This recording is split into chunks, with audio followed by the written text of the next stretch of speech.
Hey, what's up guys? We are out doing a little foraging today.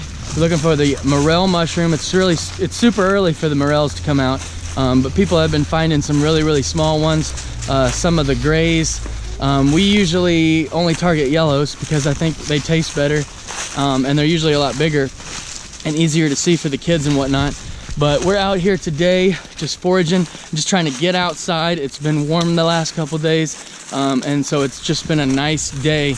And so we're gonna get outside, do some hiking, and look for some stuff. Aiden found some pheasants back. Is that what we think that's what they are? We gotta look them up when we get home. But a good eye spotted those out. Always looking for something unique and different. Weston's just been hitting the crap out of trees. Girls are up there exploring. Out of here. No, it's about to storm, huh? I don't care. I think this is called pheasants back. These are really young, and I think they're edible. We're out here looking for morels today, but it's really early for that. It's just been warm a couple days, so nothing that we haven't found any yet. Anyway, they're probably pretty small, but we did find these. They're very young. They're very fresh and tender, so we're gonna look them up and see what we can do with them.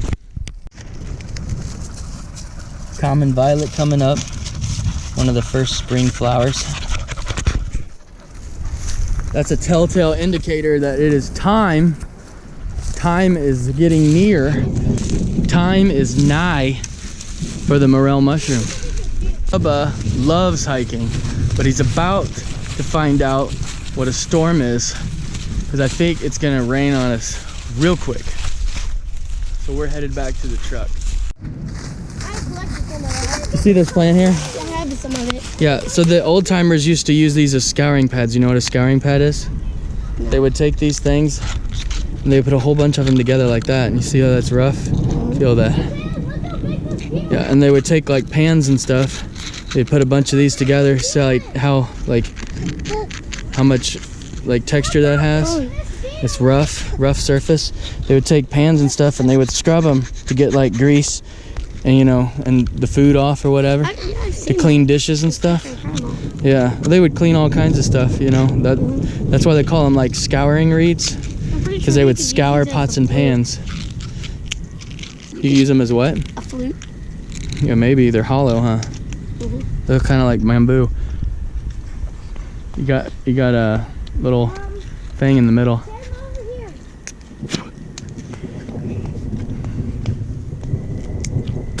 Everybody needs somebody to pat them on the back when they're hiking. Just give them some motivation. You make like a blowgun out of it.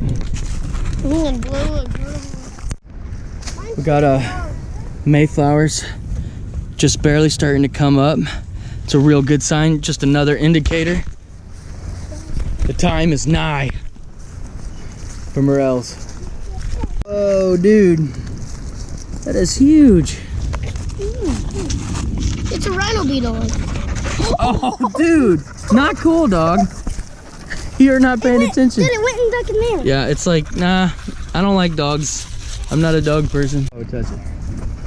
So, some kind of fungus or something growing off of this stump. If anybody knows what this is, if you're into science, you know what it is, or you're a scientist or whatever, I would be really curious what this is. Frosting. It's like frosting, Dad. It's yucky. It's just like oozing out of this thing. So early in the year, I always focus my efforts on south-facing hillsides, and that's because, you know, in our area, the sun shoots down and it hits it's the sunniest on the south-facing slopes. They get warmed up first, right? So, you know, those morels, they like that heat, and that helps stimulate their growth. And it seems to work. I always find the first of the year's mushrooms on south-facing hillsides, and it's the opposite during the heat of the summer when it gets really hot on the north side. That's usually where the last morels will be found for me anyway. That's just seems to be how it works for me. A little bit of henbit, make a nice garnish.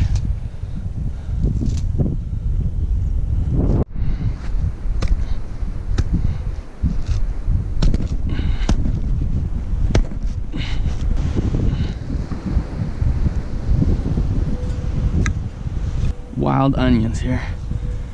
They don't have much to them, but they do offer a lot of flavor. You know, and they are very, very common. Grow everywhere. Very, very hard to pull them up attached. You pretty much have to dig them up to get them out of the ground whole. You know, these will really spice stuff up pretty good.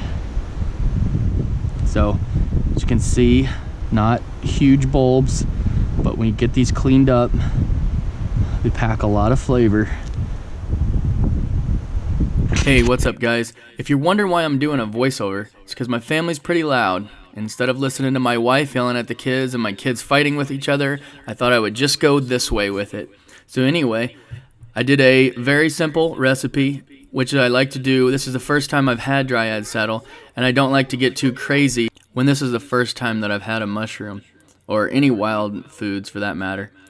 So I used a little bit of wild onions that I just found in my backyard. Can you put me a stick of butter over here, would you?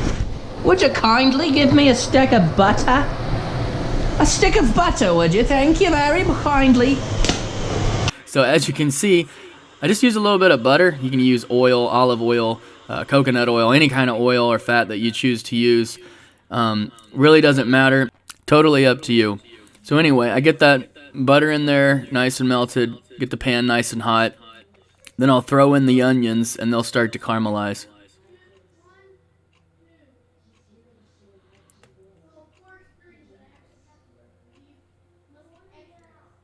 So once they've caramelized a little bit, they're nice and hot and get to be translucent, I'll go ahead and add my mushrooms in. Now, like I said, I tried to keep this recipe really simple, so I basically use some sea salt and Italian, just a little bit of Italian spices.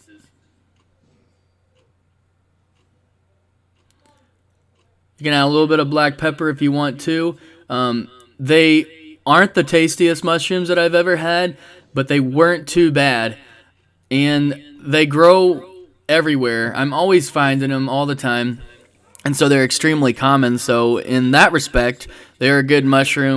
So I hope you enjoyed this video. And if you like this kind of stuff, you like living life outdoors and learning about the outdoors, I would really appreciate it if you would subscribe to the channel. It's Doneth Outdoors. And I'll see you next time. Thanks for watching.